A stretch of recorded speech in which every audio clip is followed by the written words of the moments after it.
Hey, what's up guys? I'm Eric Perkins. Welcome to our YouTube channel about construction stuff.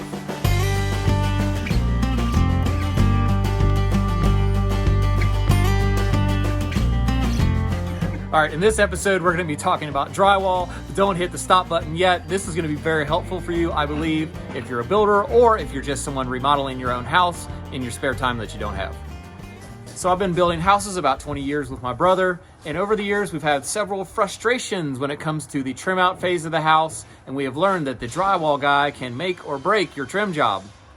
So we do a lot of rustic style homes up here in the mountains with stained wood trim, and the thing about stained wood trim is you don't have a caulk joint between the trim and the drywall, so if the drywall is a little crooked or off, you might be in big trouble trying to make it look any good.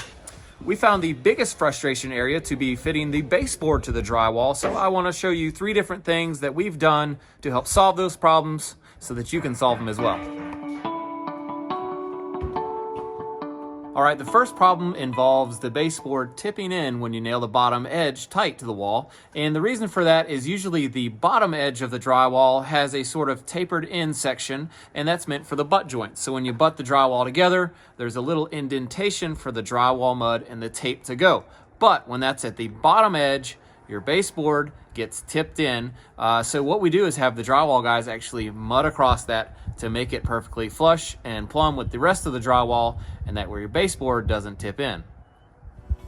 Okay, we're in the house, and here's an example of this where they've mudded across this beveled section at the bottom factory edge of the drywall so that when we put our baseboard against it, it lays flat and it is perfectly plumb when we nail it. One other thing that we do that always helps us out with our baseboard is that we nail a little strip of OSB or plywood right here to the base plate of the wall, and that gives the complete baseboard something solid to nail to. There's no hollow spot like this. This will all be filled and solid, so when we shoot it, there's something to hit right behind it.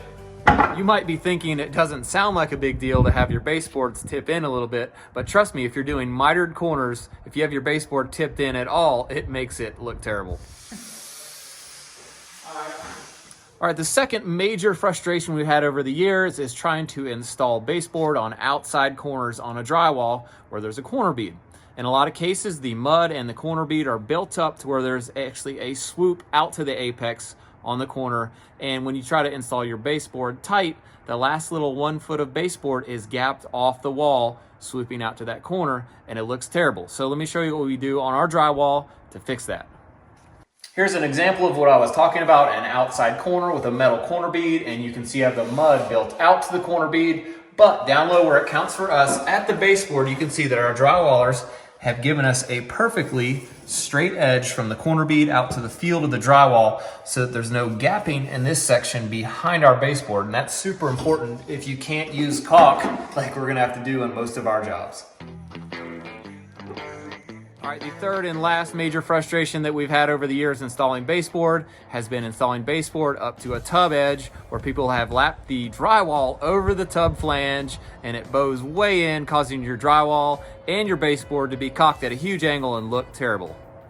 To solve this problem and keep us from losing our minds, what we do is have the drywallers always stop the drywall at the top of the tub flange and then fill that area over the tub flange with tape and fast setting drywall mud like Durabond. And that way it's all the way flush, straight down, and there isn't this big bulge out causing a huge issue with everything else from then on. To give you an example of that as well, you can see our drywall is coming down to this flange, but not over it, and they will fill this gap right here with the tape and fast setting mud.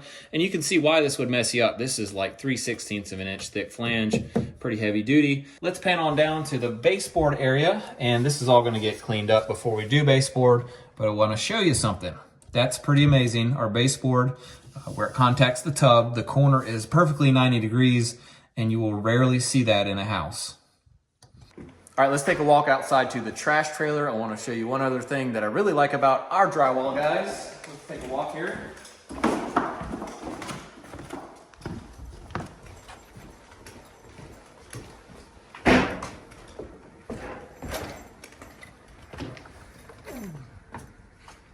All right, I'm looking in here, and you know what I don't see is any drywall scrap except for that.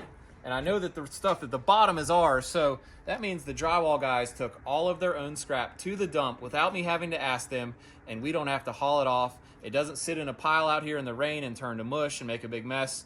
So that is a huge thing that we've had our drywall guys do for us, and if they don't do it for you, you should really ask them to start doing it. All right, thanks for watching our video today. And just so you know, we are always learning ourselves and trying to get better methods, better techniques, and build better homes. I hope this video can help you do the same. Remember to subscribe to our channel and click the bell so you get our future videos. See ya. Oh, they left the stilts. Hey, Ray, can you walk on these stilts? Oh, yeah. Seriously though, have you ever done this before? Oh, yeah, of course. I'm a pro. You know you're off the clock if you get hurt, right? Were you in a circus or something? Yes! Oh, you look super stable. Watch your head, folks. All right, game over. Just like riding a bike. Watch that cord. All right, see you, buddy. Whoa, whoa, whoa.